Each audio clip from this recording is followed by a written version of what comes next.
இவங்க பேரு கோகிலா. ஆனா இவங்க எங்க குடும்பத்தோட வரமாட்டாங்க. கல்யாணமாகி எப்போ புகுந்த வீட்டுக்கு போயிட்டாங்க. அதான் சொல்லல.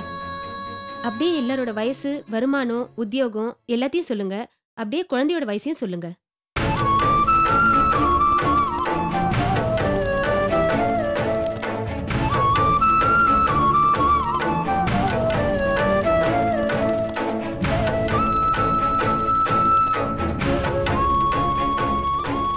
டீடைல் சொன்னதுக்கு ரொம்ப நன்றிங்க. நாங்க வரோம். சரி, கொஞ்சம் நில்லுங்க. என்ன கோகிலா, உங்க மனசுல நீங்க என்ன நினைச்சிட்டு இருக்கீங்க? நான் என்ன இந்த குடும்பத்துல இல்லாதவளா? ஏன் திடீர்னு இப்படி எல்லாம் கேக்குற? ஒன்னும் தெரியாத மாதிரி பேசாதீங்க. கணக்கெடுக்க வந்தவங்க கிட்ட நான் இந்த குடும்பத்துல இல்லன்னு ஏன் சொன்னீங்க?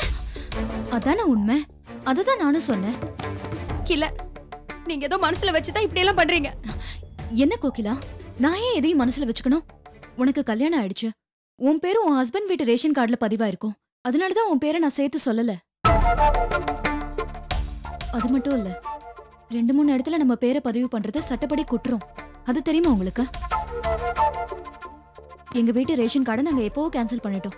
அதான் எங்க பேரையும் சேர்த்து சொன்னேன். இதுல இருக்கிற சட்ட சிக்கல் தெரியாம எதையாவது சொல்லிடுவியோம் தான் நான் இடையில வந்து எல்லாத்தையுமே சொன்னேன். வேற எந்த காரணமும் இல்ல கோகிலா. ரேஷன் கார்டுல மட்டும்தான் நான் இல்லைன்னு சொல்றீங்களா, இல்ல இந்த வீட்லயே நான் இல்லைன்னு சொல்றீங்களா? சொல்லுங்க. நான் இந்த வீட்ல இருக்கிறது பிடிக்கல உங்களுக்கு?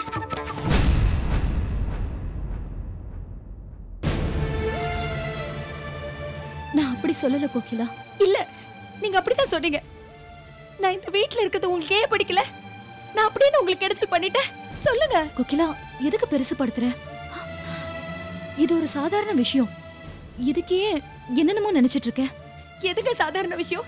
இன்னைக்கு கணக்கெடுக்க வந்தவங்க கிட்ட நான் இந்த குடும்பத்துல இல்லன்னு சொன்னீங்க. நாளைக்கு ஒட்டு மொத்தமா நான் இந்த குடும்பத்தை சேர்ந்தவளே இல்லன்னு சொல்லிடுவீங்க. இல்ல, என்ன இந்த வீட்டை விட்டு விரட்டணும் ஒரே இடத்துல இருக்கீங்க. அதுக்காக இப்படி எல்லாம் பண்றீங்க. நான் அப்படி எல்லாம் நினைக்கல. என்ன நடந்தது? ஏன் இப்படி பேசுற? எல்லாம் இவனாலதான். அன்னைக்கே ட்ரெயின்ல அடிபடி செத்து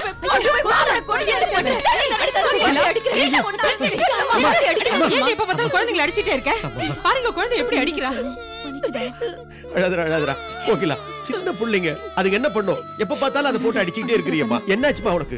இந்த வீட்ல இருக்கவே எனக்கு உரிமை இல்ல. நான் பெத்த பிள்ளைங்களை அடிக்கவே எனக்கு உரிமை இல்ல. இல்ல தலை எழுத்து. கோகிலா, வாங்கடா ராஜா, அழாதீங்க அழாதீங்கப்பா. அவங்க சாக்லேட் வாங்கி தரேன்டா. கலை, என்னம்மா குழந்தைங்களை அடிக்கிற அளவுக்கு அப்படி என்ன நடந்துச்சு?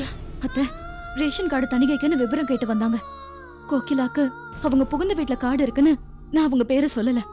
அதுக்கு அவங்க கோச்சிக்கிட்டு நான் எதையும் மனசுல வச்சு சொன்னேன்னு அவங்க என் மேல இருக்கிற கோபத்தை பிள்ளைங்க மேல காட்டிட்டாங்க. இது ஒரு பெரிய விஷயமா எடுத்துட்டு கோகிலா ஏன் இப்படி பிஹேவ் பண்றா? அத்தை, அவங்க மனசுல ஏதோ குழப்பம் இருக்குன்னு நான் நினைக்கிறேன். இல்லனா அவங்க இப்படி நடந்துக்கவே மாட்டாங்க. என்ன குழப்பம்னு சொல்லவே மாட்டேங்கிறா.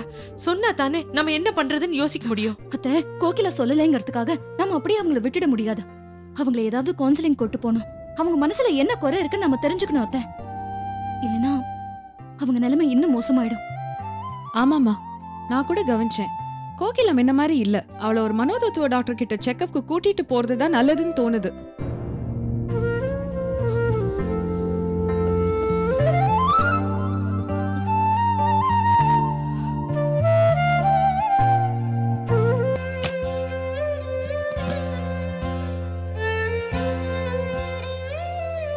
எல்லாம் உங்களுக்கு தான். எண்ணி செக் பண்ணிக்கங்க. எண்ணி பாத்துக்குங்க. அதெல்லாம் எதுக்கு? நாம என்ன அப்படியே பழகி இருக்கோம்? ஆச்சரியமா இருக்கு, நீங்களே வீடு தேடி வந்திருக்கீங்க. வர வேண்டிய கட்டாயம், அதான் வந்திருக்கேன். என்ன அப்படி பேசுறீங்க? அப்படி என்ன உங்களுக்கு கட்டாயம் வந்துருச்சு? பிசினஸ்ல ஒரு பிரச்சனை வந்துருச்சு. பிரச்சனையா? என்ன பிரச்சனை? எவனாவது ரவுடித்தனம் பண்றானா, இல்ல மாமூல் கூடுன்னு மிரட்டுறானா? அதெல்லாம் வந்தா நானே சமாளிச்சுக்குவேன். இந்த பிரச்சனை வந்ததே உங்க மருமகனால தான்.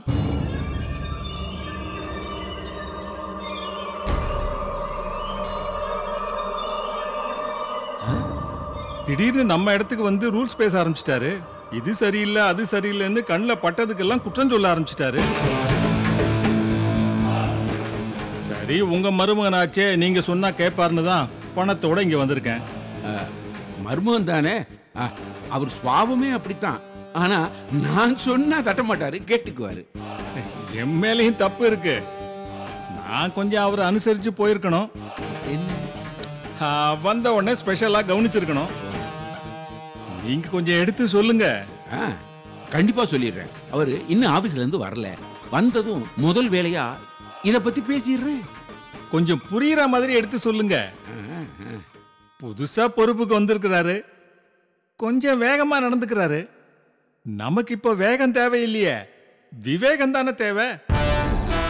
அப்பதானே 4 காசு சம்பாதிக்க முடியும். உண்மைதான். உங்களை மாதிரி 4-5 பேரை சந்திச்ச பிறகுதான் அவருக்கு யதார்த்தமே புரியும். இதெல்லாம் நான் எதுக்கு சொல்றேன்னா, இப்பெல்லாம் எல்லா விஷயத்திலையும் நேரா போயிட்டு இருக்க கூடாது. கொஞ்சம் வளைஞ்சு நெளிஞ்சுதான் போகணும். தாட் பூட்னா பின்னாடி பிரச்சனை வந்துரும்ல. இப்ப என்ன மாதிரி ஆளுங்க கிட்ட எப்படி நடந்துக்கணும்னு உங்க மருமகனுக்கு இன்னும் பிடிபடல. சும்மா இருங்க. அந்த ஆள் எப்பவுமே இப்படிதான். வீட்லயே எப்படி நடந்துக்கிறதுன்னு அந்த ஆளுக்கு தெரியல. இந்த லட்சணத்துல வெளியில மட்டும் ஒழுங்கா நடந்துக்குவாரா? பானுமா, என்ன பேசுறீங்க? அவர் நம்ம மருமகன். மத்தவங்க முன்னாடி அப்படியெல்லாம் பேசாதீங்க. உங்க மருமகனை நீங்க தான் மெச்சுக்கணும். அவர் பண்ண கூத்ததான் இவரே சொல்றாரு. அப்புறம் என்ன? ஐயோ பானுமா, கொஞ்சம் பொறுமையா இருங்க. மாப்பிள்ள வந்தது நானே புரியும்படி எடுத்து சொல்றேன். நீங்க சொன்னா அவர் கேட்டுருவாரா? எந்த விஷயத்துல அவர் கேட்டு நடந்திருக்காரு? இப்ப கேட்டு நடக்கிறதுக்கு இத பாருங்கம்மா, உங்க குடும்பத்துக்குள்ள 1000 பிரச்சனை இருக்கலாம், மனஸ்தாபங்கள் இருக்கலாம். அதுல உள்ள கோவத்தை வெளியே காட்ட வேணான்னு உங்க மருமகன்கிட்ட எடுத்து சொல்லுங்க. அது போதும். மத்தத நான் பாத்துக்கிறேன். ஏன்னா ஒருத்தருக்கு நியாயம்னு படுறது மற்றவங்களுக்கு அநியாயம் படலாம். அதெல்லாம் சகிச்சு போனா தானே வாழ முடியும். எங்கும் நேர்மை எதிலும் நேர்மைன்னு போனா அனாவசிய பிரச்சனைங்க தானே வரும். அதெல்லாம் நமக்கு எதுக்குங்க? கண்டும் காணாம போறது தானே நடைமுறை தத்துவமே. சபாஷ்.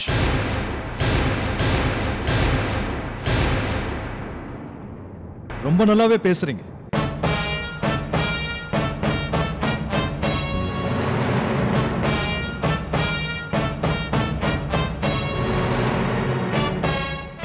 ஆரம்பத்துல இருந்தே நீங்க பேசினது எல்லாத்தையும் நான் கேட்டுட்டு தான் இருந்தேன். அது மட்டும் இல்ல, இந்த செல்போன்ல ரெக்கார்ட் கூட பண்ணிருக்கேன். இப்ப நான் லஞ்ச ஒழிப்பு துறைக்கு இன்ஃபார்ம் பண்ணட்டுமா? என்ன லஞ்சம் கொடுக்கறத பத்தி இவ்வளவு பெரிய லெக்சர் கொடுக்கறீங்க? உங்க அகராதியில லஞ்சத்துக்கு என்ன பேரு? அன்பளிப்பா. எனக்கு எதுக்கு அன்பளிப்பு? நான் என்ன உங்க மாமனா மச்சானா இல்ல உங்க வீட்டுல பொண்ணு எடுத்திருக்கேன்? அன்பளிப்பு கொடுக்கறேன்னு சொல்றீங்க? இதுவே குற்றம் தெரியுமா? தம்பி, நீங்க பேசுறது சரியில்லை. நீங்க நடந்துக்கிறது தான் சரியில்லை. மாப்பிள்ள, தேவையில்லாம பேசாதீங்க, கொஞ்சம் பொறுமையா இருக்கு. Will you please shut up?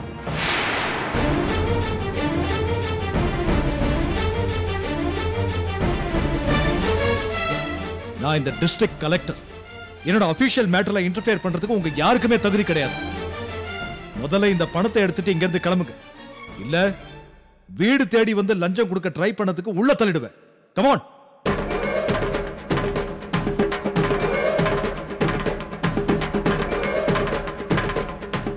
தம்பி, நீங்க யோசிச்சு தான் பேசுறீங்களா? எங்களை மாதிரி பிசினஸ் மேன்களை பகைச்சுக்கிறது நல்லதில்லை. எது நல்லது எது கெட்டதுன்னு எனக்கு நல்லாவே தெரியும். உங்க தொழிலெல்லாம் தொடர்ந்து 4-5 மாசத்துக்கு முடங்கிட்டா நீங்க தொழிலதிபராகவே இருக்க மாட்டீங்க. ஆனா நான் அப்படி இல்லை. மெரிட்ல பாஸ் ஆனவன். ரிட்டையர் ஆகிற வரைக்கும் நான் டியூட்டில இருப்பேன். நேர்மையா இருப்பேன், கலெக்டரா இருப்பேன்.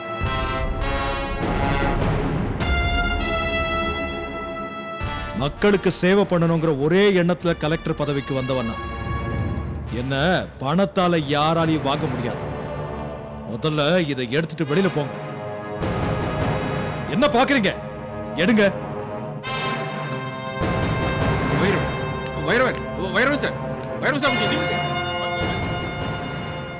இனி இந்த வீட்டுல இந்த மாதிரி எல்லாம் நடக்க கூடாது. மீறி நடந்தா நான் என் பவரை காட்ட வேண்டியதா இருக்கும்.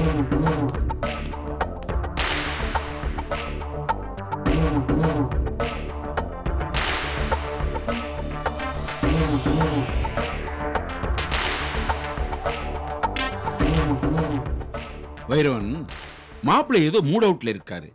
நீங்க அதை பெருசா நினைக்காதீங்க, நான் சமாதானப்படுத்திடுறேன்.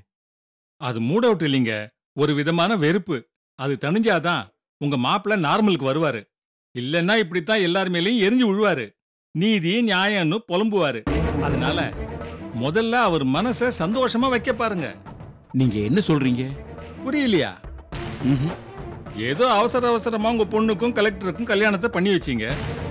அதுக்கப்புறம் அவங்க ஜாலியா எங்கேயாவது போனாங்களா? எல்லாரும் கூட்டு குடுத்தனமா ஒரே வீட்டுல இருந்தா புதுசா கல்யாணமானவங்க எப்படி சந்தோஷமா இருப்பாங்க?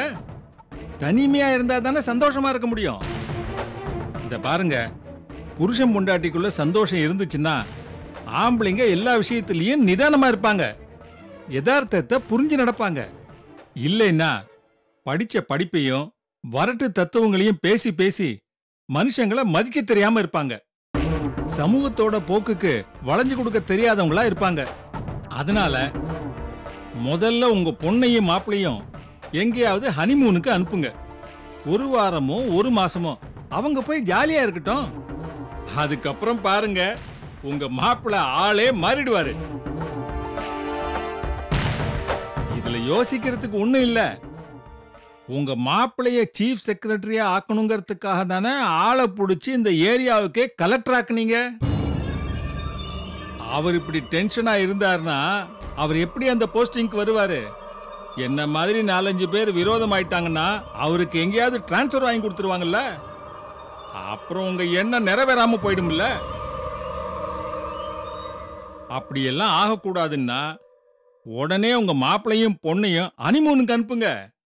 அவங்க திரும்பி வர்றதுக்குள்ள நான் மேலிடத்துல ஆளுங்களை பிடிச்சி கொடுக்க வேண்டியதை கொடுத்து என் பிரச்சனையை முடிச்சுக்கிறேன். வரட்டுமா?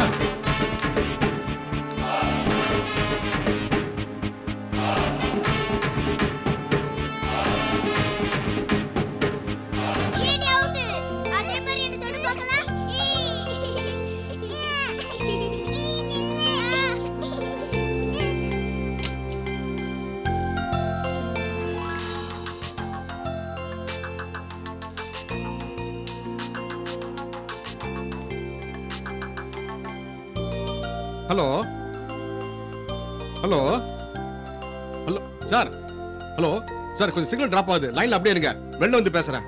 ஹலோ ஹலோ ஹலோ சார், இப்ப கேக்குதா? ஹலோ சார், இப்ப கேக்குதா? ஹலோ ஆ ஆ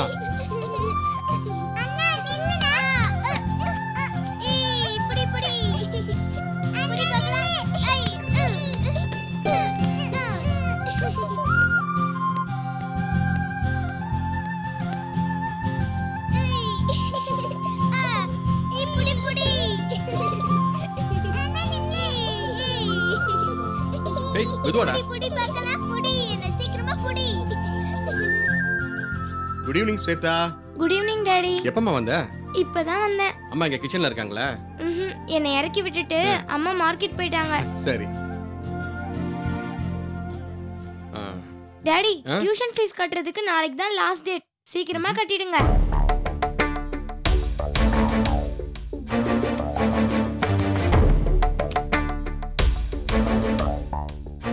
ஸ்வேதா, கொஞ்சம் தள்ளு. என்ன டாடி தேடுறீங்க? இங்க 2000 ரூபாய் பணம் வச்சிருந்த, நீ பாத்தியா? இல்ல, நானே இப்பதான் உள்ள வரேன். வேற யாராவது ரூம்குள்ள வந்தாங்களா? கோகிலா அத்தை பசங்க 2 பேரும் தான் நான் வரும்போது வெளியில போனாங்க. சரி வா.